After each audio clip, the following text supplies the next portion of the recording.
વંદે ભારત ટ્રેનના દરવાજા લોક. Surat railway station પર લાઇટ એસી બંધ કરવા છતાં દરવાજા ખુલ્યા નહીં. 1 કલાકથી વધુ સમય ટ્રેન અટવાઈ. મુસાફરો પરેશાન થયા. અમદાવાદથી મુંબઈ જતી વંદે ભારત ટ્રેનના દરવાજા જ ન ખુલતા મુસાફરો પરેશાન બન્યા હતા.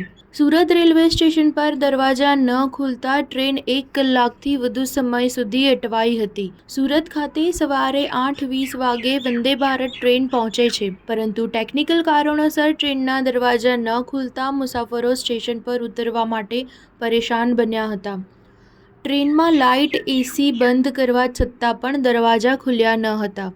મેન્યુઅલી દરવાજા ખોલવા માટે રેલવે સ્ટાફ મજબૂર બન્યો હતો. ટ્રેનના C14 કોચનો દરવાજો મેન્યુઅલી ખોલવામાં આવ્યો હતો.